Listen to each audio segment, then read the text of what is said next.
तो दोस्तों अभी हम लोग हैं नरवर के किले में। नरवर का किला मध्य प्रदेश के शिवपुरी जिले में स्थित है और शिवपुरी से लगभग 40 किलोमीटर दूरी पर है।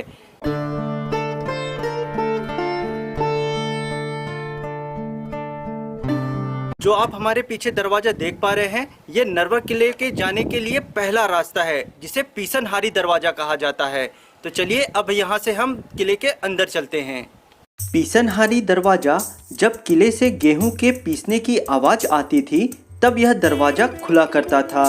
इस कारण इसका नाम पीसनहारी दरवाजा रखा गया। पीसनहारी दरवाजे से आने के बाद हमें बहुत सारी सीढ़ियां चढ़नी पड़ती हैं।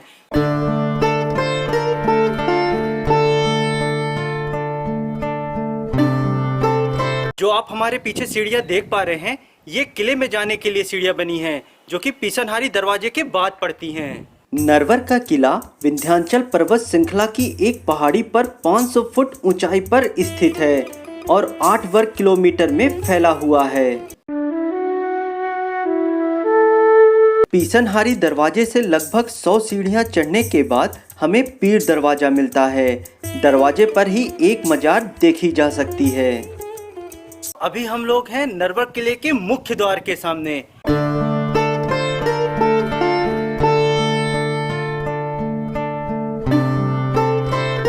इस मुख्य द्वार से होकर ही हम नरवर किले के अंदर जाते हैं। तो चलिए अब हम आपको नरवर का किला अंदर से दिखाते हैं। पीर गेट से थोड़ा आगे ही किले में जाने का तीसरा द्वार मिलता है, जहां बड़ा लकड़ी का दरवाजा देखा जा सकता है। नरवर किले के अंदर आते ही हमें कई कमरे देखने मिलते हैं। ये कमरे सैनिकों के पहरा देने के लिए बनाए गए थे। जो भी व्यक्ति नरवर किले के मुख्य द्वार से अंदर आता, सबसे पहले सैनिक उसकी चेकिंग किया करते थे।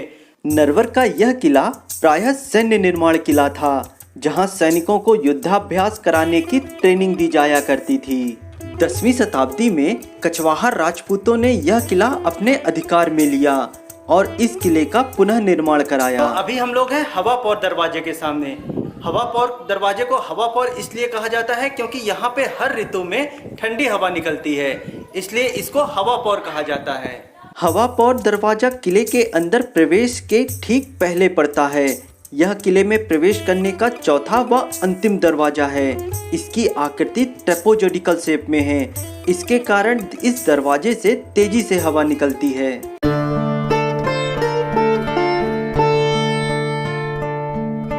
कछवाहा राजपूतों के बाद परिहार और फिर तोमर राजपूतों का नरवर के किले पर आधिपत्य रहा है। ये नरवर किला स्थित छिप महल है।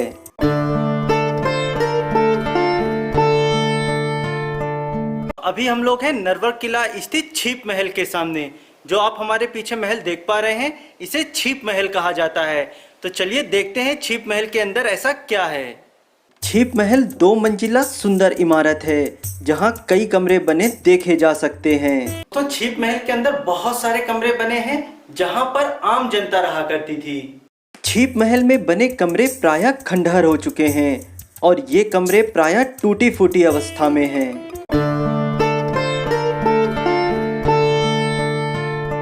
तो छिप महल को छिप महल इसलिए कहा जाता है क्योंकि पहले के जमाने में यहाँ पर चंदन घिसने का काम होता था। यहाँ पर एक बड़े से टब में चंदन घिसा जाता था और सारी जनता को यहाँ पर चंदन लगाया जाता था।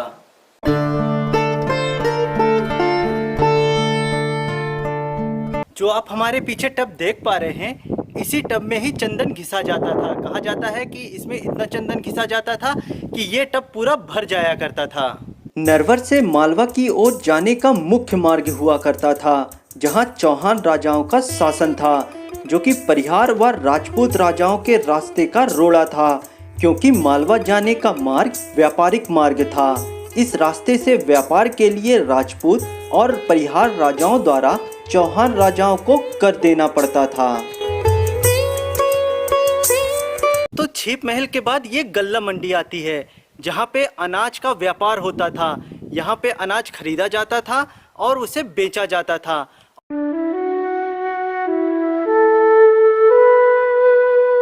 इस अनाज मंडी की एक और एक मंदिर भी हुआ करता था। जो आप हमारे पीछे भवन देख पा रहे हैं, ये एक्चुअल में मंदिर हुआ करता रहा।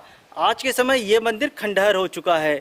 यहाँ पर कोई भी मूर्ति नहीं है, यहाँ पे किसी भी प्रकार की पूजा नहीं होती है।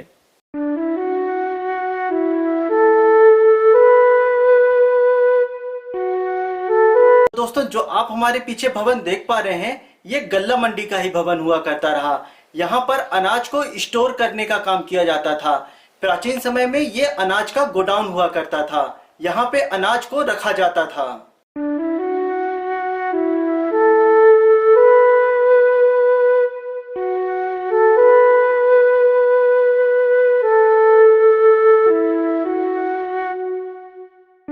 जहाँ पे अनाज को स्टोर किया जाता था, जैसे ही आप उस भवन के अंदर आते हैं तो एक बड़ा सा बरामदा देखने मिलता है। बरामदे के चारों ओर कई सारे कमरे बने हुए हैं, जहाँ पे ये सिद्ध होता है कि यहाँ पर अनाज को रखा जाता था।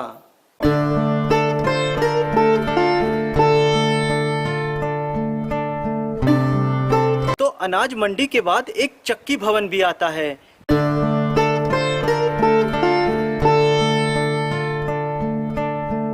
जहाँ पे अनाज को पीसा जाता था, इसलिए इसको चक्की भवन कहा जाता है। तो चलिए हम आपको अंदर से चक्की भवन दिखाते हैं।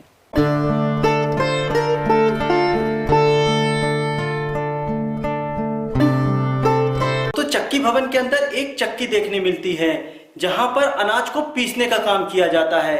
यहीं पर गेहूं और दूसरे अनाज पीसे जाया करते थे।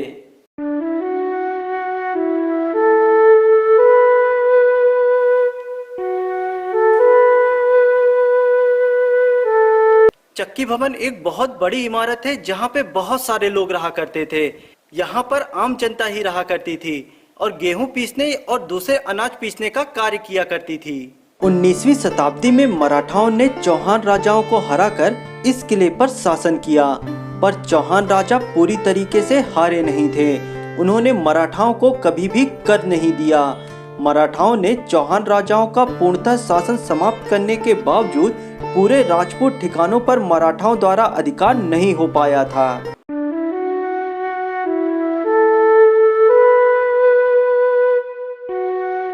जो आप हमारे पीछे महल देख पा रहे हैं, ये आल्हा जी की पत्नी का महल था। रानी सोनवा, जो कि आल्हा जी की पत्नी थी, ये उनका शाही निवास है। ये महल सोनवा महल के नाम से भी जाना जाता है। सोनवा महल के ठीक सामने ही रानी दमयंती का महल है। तो दोस्तों, अभी हम लोग हैं रानी दमयंती के महल में। रानी दमयंती राजा नल की पत्नी हुआ करती थी। तो चलिए अब हम आपको रानी दमयंती का महल दिखाते हैं। नरवर किला राजा नल और दमयंती की प्रेम कथा के लिए भी जाना जाता है। दमयंती विदर्भ राजा भीम की पुत्री थी, वहीं नल निषद राजा वीरसेन के पुत्र थे। कहा जाता है कि नल और दमयंती दोनों ही बहुत रूपवान थे और उनकी सुंदरता के चर्चे दूर दूर तक थे। इस कारण दोनों एक दूसरे की सुंदरता के बारे में सुनकर ही एक दूसरे को देखे बिना ही प्रेम करने लगे थे। जो आप ये स्टेज देख पा रहे हैं, यहीं पर रानी दमयंती का सिंहासन लगा करता था और रानी दमयंती यहीं पर विराजमान हुआ करती थी। जब दमयंती के स्वयंवर का आयोजन हुआ तो इंद्र, वरुण, अग्नि और यम भी आए और चारों ने नल का ही रूप धारण किया था। जब नल की तरह दिखने वाले 5 लोग दमयंती ने देखा तो वो डर गईं। परंतु दमयंती ने ईश्वर भक्ति से असली नल को पहचाना और फिर उनका विवाह हुआ। तो दोस्तों, ये जो छोटा सा स्टेज आप लोग देख पा रहे हैं, यहाँ पर रंगारंग कार्यक्रम हुआ करता था। दमयंती महल के बाद एक बड़ा सा बाथरूम बना है, जहाँ कई छोटे छोटे खंड बने देखे जा सकते हैं। इन खंडों के नीचे एक भट्टी बनी हुई है। भट्टी के ऊपर बने इन खंडों में पानी गर्म हुआ करता था। तो दोस्तों, जो आप हमारे पीछे कुंड देख पा रहे हैं, ये राजा का बाथरूम हुआ करता था। यहाँ पर राजा का पानी गर्म हुआ करता था और आप हमारे पीछे जो कमरा देख पा रहे हैं, यहाँ पर राजा नहाया करते थे। अभी हम लोग हैं राजा की कचहरी में।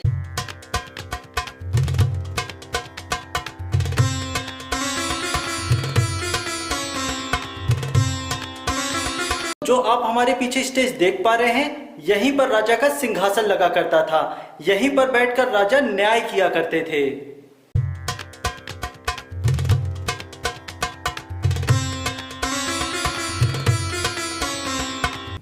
तो राजा की कचहरी में कई छोटी बड़ी तोपें रखी देखी जा सकती हैं।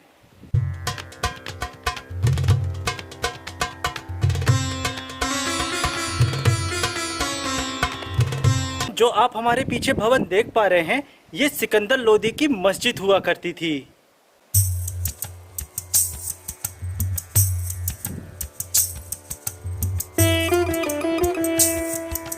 जो आप हमारे पीछे भवन देख पा रहे हैं, ये मीना बाजार हुआ करता था। यहीं पर आम दिनचर्या का सामान खरीदा और बेचा जाया करता था।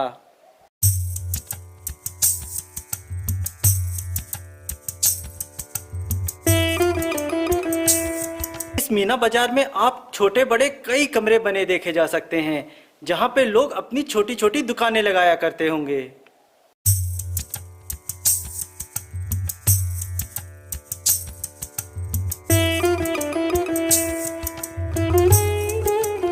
दोस्तों, जो आप हमारे पीछे देख पा रहे हैं, ये 8 कुआं और 9 बावड़ी वाला क्षेत्र है। यहाँ पर 8 कुआं और 9 बावड़ियां बनाई गई हैं। कहते हैं यहाँ पर हजारों महिलाएं एक साथ पानी भरा करती थीं।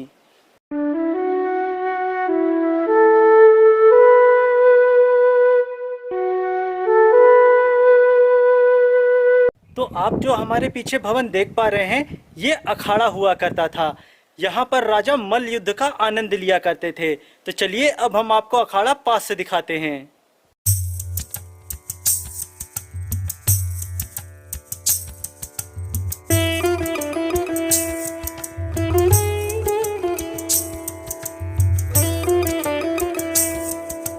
अखाड़ा के बाद माता मनसा देवी का मंदिर स्थित है, जो कि नरवर के राजा मान सिंह की कुल देवी हुआ करती थी।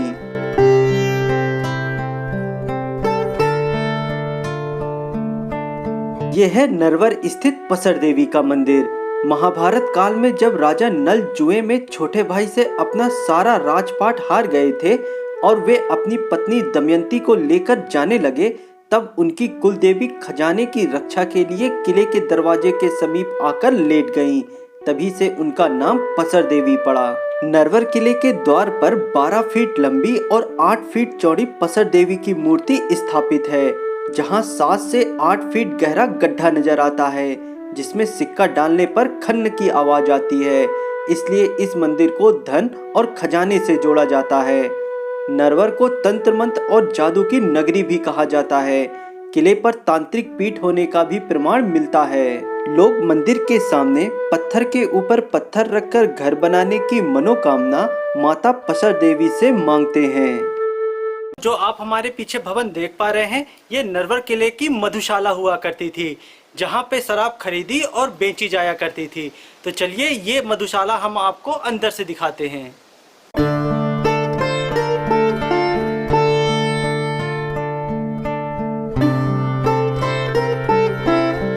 जो आप हमारे पीछे भवन देख पा रहे हैं, ये नरवर किले की जेल हुआ करती है, जहाँ पे दोषी व्यक्तियों को रखा जाया करता था। यहीं उन्हें कैद किया जाया करता था।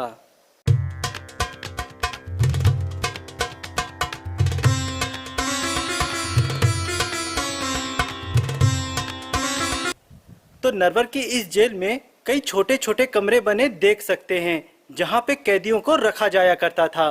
कहा जाता है कि इसके नीचे एक और फ्लोर बना हुआ है, जहां पे कई खतरनाक कैदियों को रखा जाया करता था।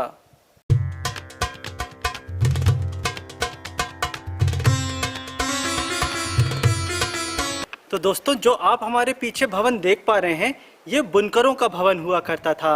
यहाँ पर कपड़ा बनाने वाले लोग रहा करते थे।